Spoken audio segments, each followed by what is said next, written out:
안녕하십니까? 지성과 감성의 깊이를 더하는 여정에 함께 오신 것을 환영합니다. 오늘 우리가 나눌 이야기는 매일 우리가 무심코 사용하지만 실은 우리의 삶과 세상을 창조하기도 또 파괴하기도 하는 강력한 힘, 바로 말에 대한 깊은 성찰입니다. 오늘의 이야기가 여러분의 마음에 울림을 준다면 하나님의 은총과 평화가 여러분의 삶에 깃들기를 기도하는 마음으로 이 영상을 주변 분들과 함께 나누어 주십시오. 선한 영향력은 나눔을 통해 더욱 커져나갑니다. 구독과 공유는 저희에게 큰 힘이 됩니다. 주님의 평화가 여러분과 함께하기를 기원합니다. 성경의 요한복음은 이렇게 시작합니다. 태초에 말씀이 계시니라. 이 말씀이라는 개념은 단순히 입에서 나오는 소리를 넘어 전 세계의 위대한 종교와 신성한 가르침 속에서 핵심적인 위치를 차지해왔습니다. 모든 종교에는 신을 상징하는 비밀스럽고 신성한 말이 존재합니다. 이는 단지 신의 또 다른 이름일 뿐만 아니라 존재의 탄생, 즉 신이 숨을 내쉬어 세상을 창조하는 그 신성한 과정을 상징하기도 합니다.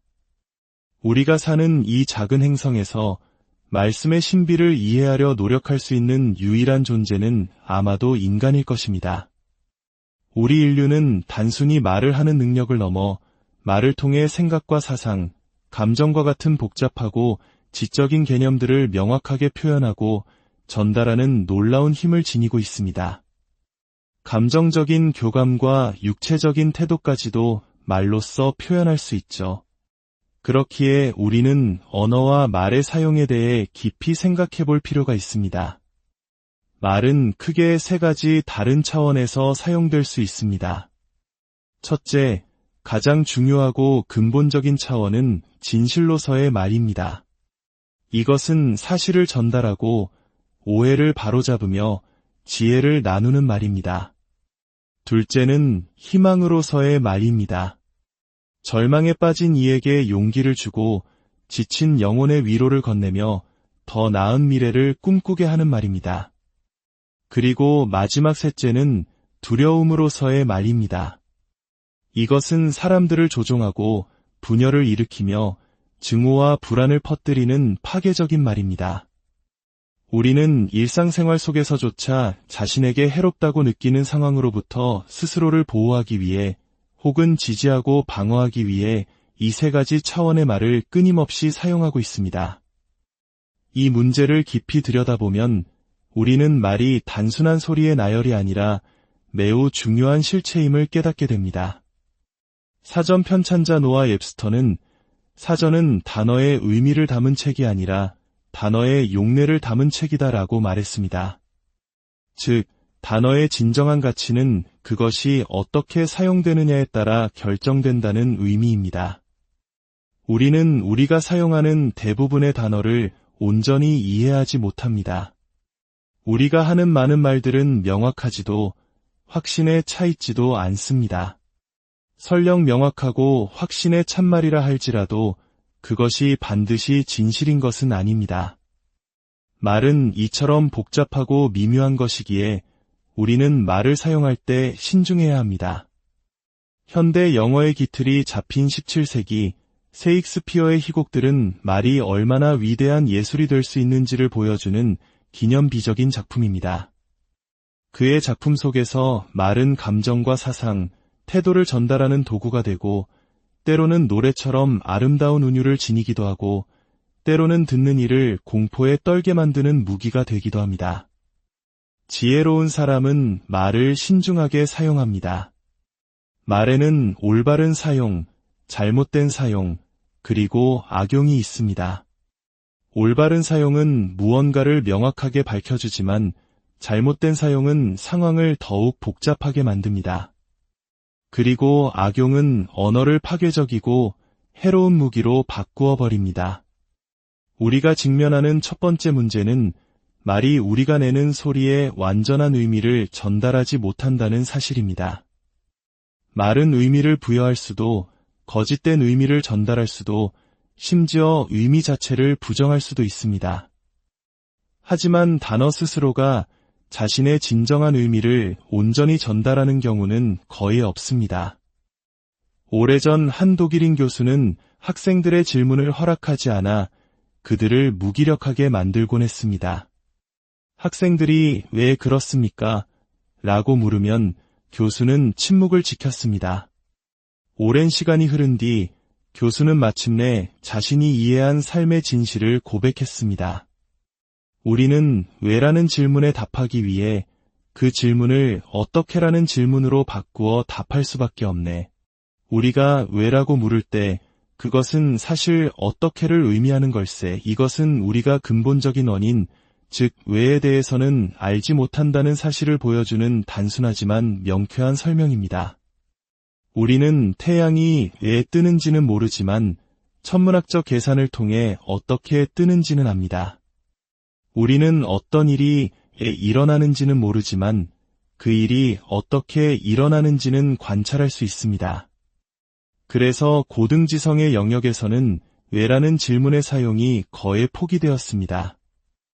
그 질문에 답하기 위해서는 평범한 인간이 가진 지식을 뛰어넘는 알미 필요하기 때문입니다. 결국 우리는 근원적인 진실이 아닌 2차적인 사실들을 다룰 수밖에 없습니다. 그렇기에 언어를 올바르게 사용하기 위해서는 우리 선조들처럼 언어 자체를 삶의 수양 과제로 삼아야 합니다. 말을 하려거든 그것을 정복해야 할 하나의 과학으로 여겨야 합니다. 그저 입을 열어 떠오르는 대로 아무 말이나 내뱉어서는 안 됩니다. 의미 있고 일관된 말을 하기 위해서는 반드시 훈련이 필요합니다. 우리는 우주가 왜 창조되었는지, 무한한 지혜를 가지신 하나님께서 왜 악의 가능성을 만드셨는지에 대한 질문에 답할 수 없습니다. 한 신학자가 물었듯 하나님께서 낙원을 창조하실 때 왜 뱀도 함께 만드셨을까요? 우리는 그 왜에 대한 답을 알지 못합니다. 이 사실 자체가 우리에게 중요한 교훈을 줍니다. 우리는 지식의 사용이 주로 사물의 원인과 근원을 발견하는 데 있다는 것을 깨달아야 하지만 일상에서는 그 사실에 별로 주의를 기울이지 않습니다. 그저 순간의 기분에 따라 말을 통제 없이 사용하며 살아갑니다. 학교에서 우리는 단어를 사물과 연결시키는 법을 배웁니다. 이것은 당근이다라고 말하면 시험에서 좋은 점수를 받죠. 하지만 당근이 진정 무엇일까요? 학생도 교사도 그 본질을 알지 못합니다. 그것은 단지 우리가 배우는 언어체계 속에서 그 채소가 당근이라는 이름으로 불린다는 사실을 받아들였다는 표시일 뿐입니다. 그 이름은 당근의 생명력, 그것이 다른 채소와 구별되는 이유와 방식에 대해서는 아무것도 알려주지 않습니다. 바로 이 때문에 고대인들은 사물의 진정한 의미를 배우는 방법을 찾으려 노력했습니다. 이집트의 상형문자처럼 사물의 그림을 그려서 언어의 한계를 보완하려 했습니다. 돌에 새기고 점토에 찍고 파피루스에 쓰면서 사물의 형상을 더했습니다. 그림이나 형상은 단순한 단어보다 더 많은 차원의 정보를 담고 있었죠. 현대 사회에서 말은 전쟁을 일으키고 폭동을 유발하며 주식시장을 붕괴시킬 수도 있습니다. 법이 타인의 신체에 해를 입히는 것을 금지하듯 우리는 말로써 타인에게 더 깊은 상처를 줄 수 있다는 사실을 깨달아야 합니다. 고대인들은 말의 마법을 믿었습니다. 그들은 만트라, 주문, 기원을 통해 다양한 마법적 효과를 만들어냈습니다. 기도는 대부분의 종교에서 신의 임재를 청하거나 진리를 받아들일 준비가 된 마음 상태를 만들기 위해 사용되는 신성한 말의 형태입니다. 말은 문자로 기록되기 전부터 강력한 힘을 지녔습니다. 동양 철학에서는 알파벳의 각 글자와 그 조합이 마법적인 힘을 지닌다고 보았습니다. 인도 철학에서는 각 글자가 살아있는 신이며 이 신들의 조합을 통해 소리가 만들어진다고 믿었습니다. 성대는 개인이 자신의 생각과 감정, 신념의 멜로디를 만들어낼 수 있는 악기와도 같습니다. 유럽의 신비주의자들은 말이 한번 뱉어지면 결코 죽지 않는다고 믿었습니다. 말은 영원히 진동의 형태로 우주에 남아 존재하며 파괴적인 말은 세상의 고통의 무게를 더한다고 생각했습니다. 이것은 불교에서 말하는 구업, 즉 입으로 짓는 업보라는 개념을 떠올리게 합니다. 분노, 증오, 두려움, 질투와 같은 부정적인 감정에 사로잡힌 인간은 결국 그 대가를 질병과 불행으로 치르게 됩니다. 모든 부정적인 진동은 우리가 그 소리를 더 이상 듣지 못하고 그 결과를 보지 못하게 된 후에도 오랫동안 계속해서 생명의 조화를 파괴합니다. 그러므로 말을 사용할 때는 조화와 화합, 우정을 만들어낼 수 있는 단어를 신중하게 선택하고 올바르게 사용해야 합니다. 우리가 진실이라고 믿는 것을 온전한 마음으로 전달할 때 그 말은 올바르게 사용된 것입니다. 반대로 친절한 말, 온화한 말, 창조적이고 희망적인 말은 결코 죽지 않습니다. 그 말들은 듣는 사람에게 전달될 뿐만 아니라 그 자체로 선한 진동을 만들어냅니다. 그 말은 다른 사람의 삶에 들어가 습관을 바꾸고 실수를 바로잡고 희망을 강화하며 그 사람뿐만 아니라 그 뒤를 이을 세대에게까지 영원한 영향을 미치는 불멸의 요소가 됩니다.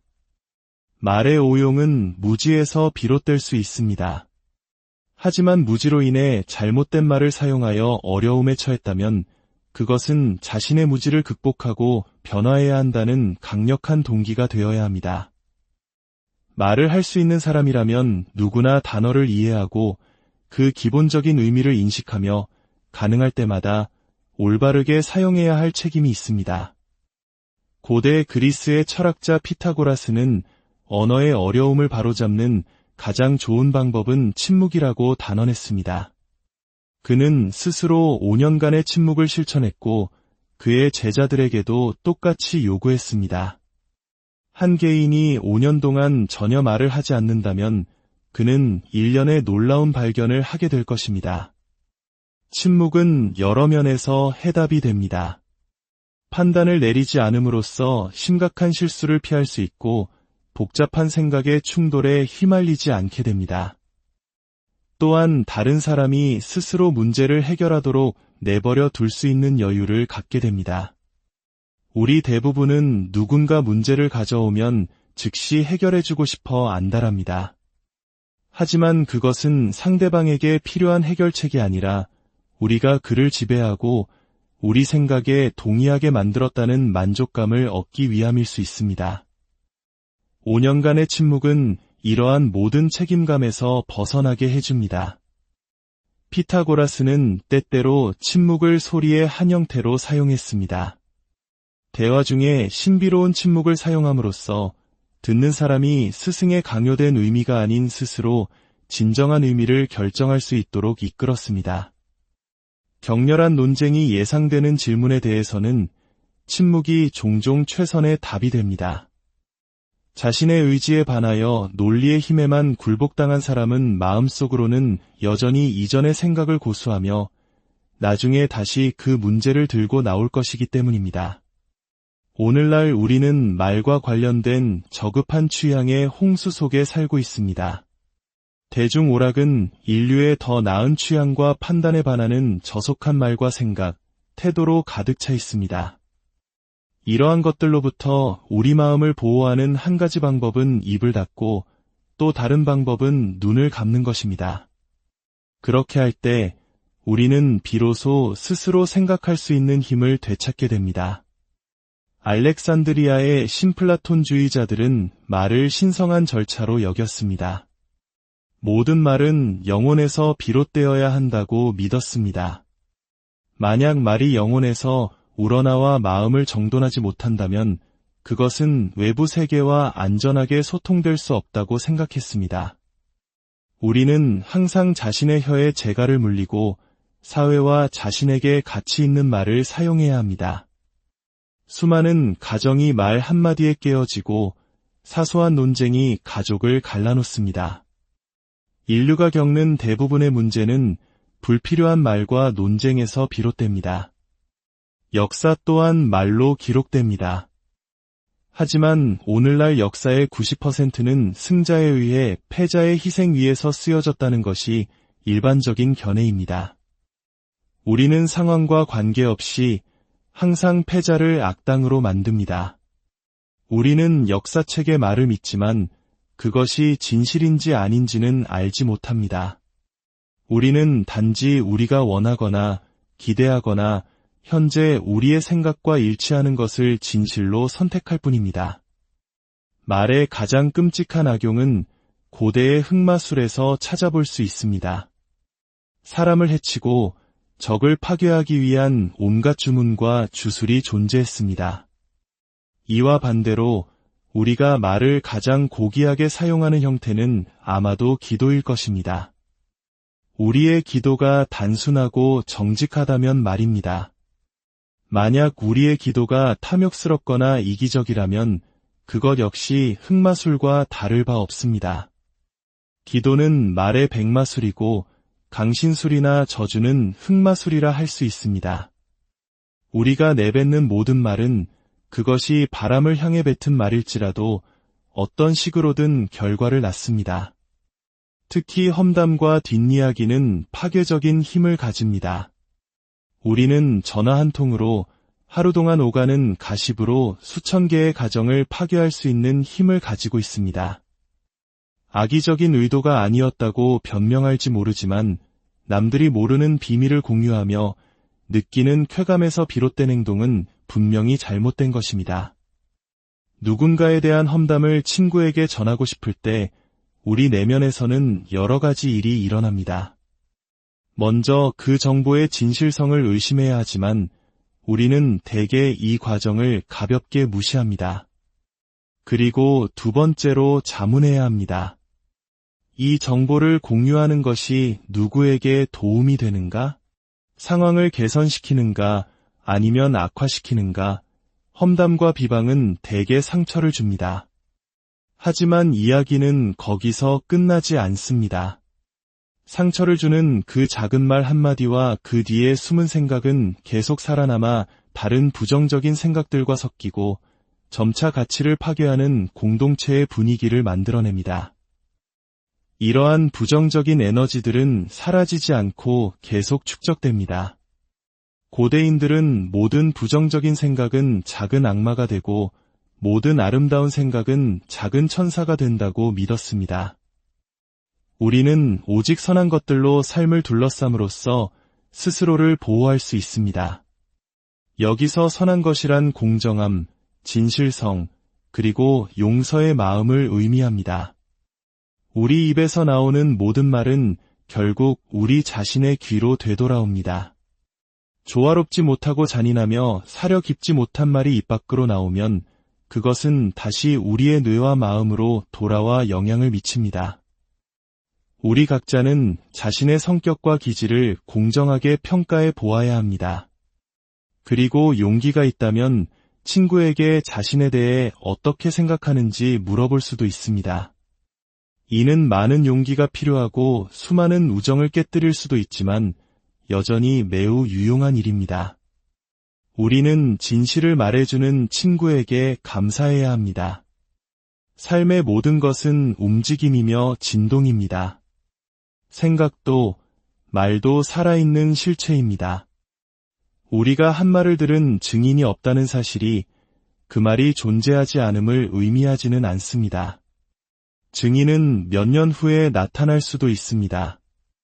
잔소리는 결국 자기 자신에게로 향하는 패턴을 만듭니다. 자연은 실수를 처벌하는 여러 가지 방법을 가지고 있으며 말실수에 대한 가장 흔한 처벌은 다른 누군가가 불쾌하거나 불친절한 말로 응수하게 만드는 것입니다. 결국 논쟁으로 끝나고 두 사람 모두 병들고 지치게 만들 뿐입니다. 지금과 같이 복잡한 시대에 우리는 증오와 거짓 소문을 퍼뜨릴 여유가 없습니다. 그것은 개인의 삶뿐만 아니라 공동체의 미래를 위태롭게 합니다. 작은 험담과 비방이 가정을 깨고 그 안에서 자라나는 아이들의 삶을 파괴할 수 있습니다.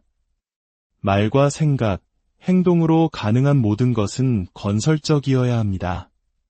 상처를 주는 의미가 아닌 도움을 주는 의미를 담아야 합니다. 고대 그리스인들은 인간은 산문으로 말하지만 신들은 운문으로 말한다고 했습니다. 세상의 대부분의 경전은 원래 시의 형태였습니다. 구약 성서의 대부분도 한때는 운문이었습니다. 운문은 리듬감 있고 조화로우며 아름답기 때문에 신들의 언어로 여겨졌습니다. 우리 안에 있는 신성함이 드러날 때 우리의 산문은 시적으로 변합니다.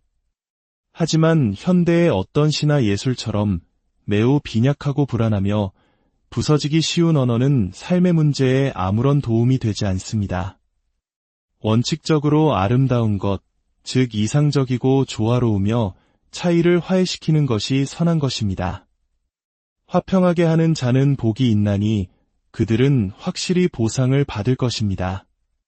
오늘날 우리 아이들은 언어의 본질을 배우지 못합니다.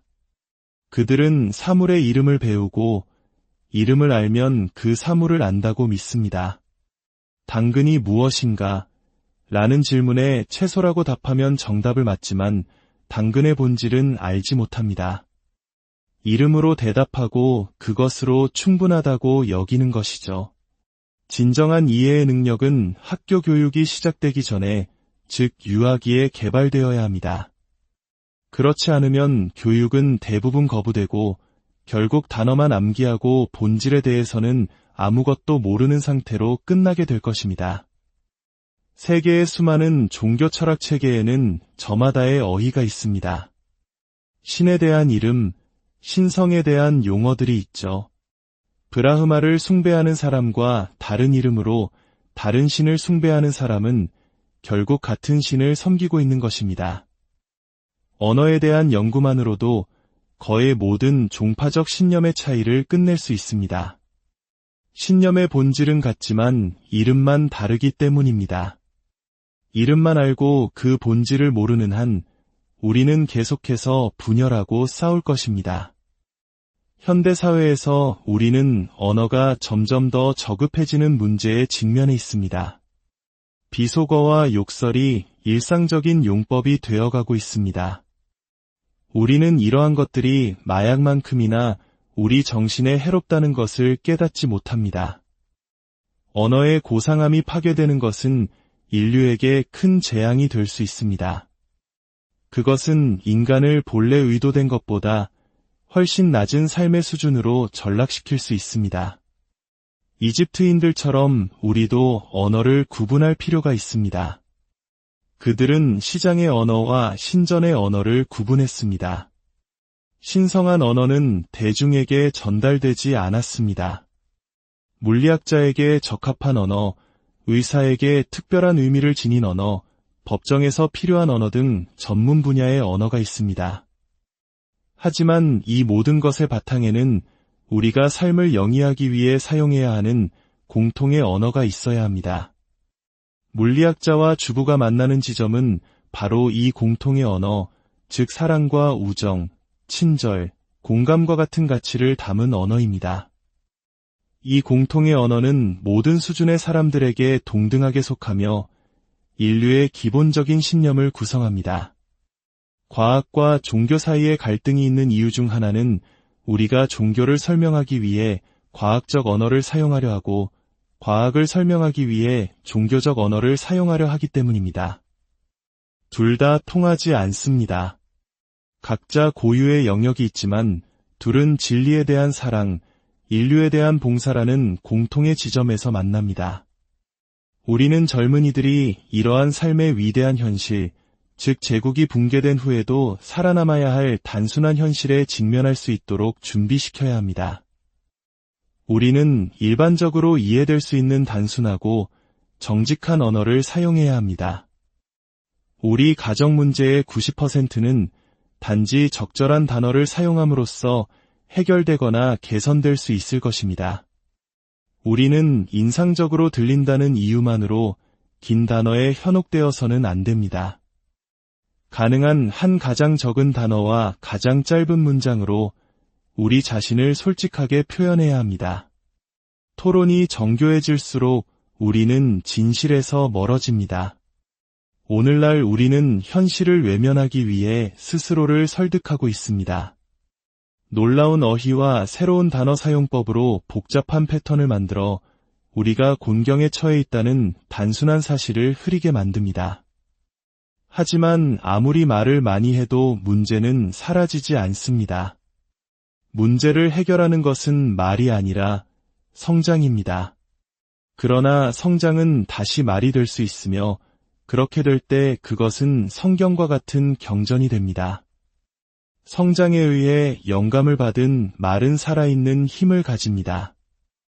우리는 개인으로서 개인적인 삶의 문제를 해결하기 위해 노력해야 합니다. 성장해야 합니다. 우리는 더 이상 문제를 해결하려 애쓰지 않고 그저 떠나버립니다. 왜냐하면 우리는 오늘날 재미있는 세대에 살고 있다고 믿고 싶어 하기 때문입니다. 하지만 지금 일어나고 있는 일에는 그다지 재미있는 것이 없습니다. 성장하기 위해서는 다른 사람들의 말에 귀 기울이는 것을 멈추고 우리 자신의 마음과 영혼이 옳다고 아는 것을 하기 시작해야 합니다. 우리는 2개의 귀를 가지고 있어 들을 수 있고 2개의 눈을 가지고 있어 볼 수 있으며 2개의 콧구멍을 가지고 있어 숨을 쉴 수 있습니다. 하지만 입은 오직 하나만 가지고 있습니다. 받아들이는 방법은 여러 가지이지만 내보내는 방법은 하나뿐이라는 뜻입니다. 이는 우리가 평생 따라야 할 매우 좋은 규칙입니다. 우리는 성장해야 합니다. 낭비, 부정직, 사치를 극복해야 합니다. 이러한 것들은 법으로 제정될 수 없습니다. 우리의 의도가 개선되어야 합니다. 우리는 이 세상에 평화를 가져오기 전에 먼저 우리 자신에게 평화를 가져와야 합니다. 자연의 법칙을 어기고 왜 그것을 어겨도 되는지에 대한 책을 쓰지만 그 책들은 아무 소용이 없습니다. 우리는 법칙을 어기고는 살아남을 수 없습니다. 우리가 진정으로 기쁨의 세상에서 살고 싶다면 우리는 올바르게 살아야 합니다. 그것만이 재미가 결코 나빠지지 않을 유일한 길입니다. 그렇지 않으면 우리는 하루의 재미를 위해 평생의 고통을 겪게 될 것입니다. 우리는 우리 주변에서 오가는 말들을 신중하게 받아들여야 하며 그 말들이 어떤 거짓을 위한 선전이 아닌지 확인해야 합니다. 우리는 더 이상 말로 문제를 해결할 수 있다고 믿는 것을 멈추고 조용하고 실질적인 성장의 과정에 안주해야 합니다. 우리를 성숙시키는 것은 성장 외에는 아무것도 없습니다. 궁극적으로 우리는 각자의 신념을 표현하기 위해 말을 사용할 수 있습니다. 건설적이고 이상적이며 진보적인 말을 사용하는 사람이 많아질수록 문명은 더 나아질 것입니다. 다른 사람에게 조언을 할 때는 그 조언이 뜬 소문이 아닌 사실에 근거하고 있는지 진실로 알려진 것을 보고하고 있는지 확인해야 합니다. 앨리스가 이상한 나라에서 말했듯이 과로한 단어에게는 약간의 추가 비용을 지불해야 합니다. 말하는 데는 비용이 들고 듣는 데도 비용이 듭니다. 우리가 더 책임감을 가질수록 우리를 성장하도록 도와준 사람들에게 더 감사하게 될 것입니다. 조용히 성장하는 프로그램에 정착할 때 우리는 유쾌한 언어를 갖게 될 것이고 걱정할 일도 훨씬 줄어들 것입니다. 인쇄된 단어, 특히 개인적인 모범을 통해 쓰여진 단어는 매우 유익할 것입니다. 그리고 우리가 사랑하고 존경하게 된 시대의 위대한 말들, 성경의 말씀들이 우리에게 온전한 영향을 미칠 것입니다. 우리는 온화하고 조용하며 행복한 사람이 될 것이고 이염 있게 공유하고 소통할 수 있는 단순한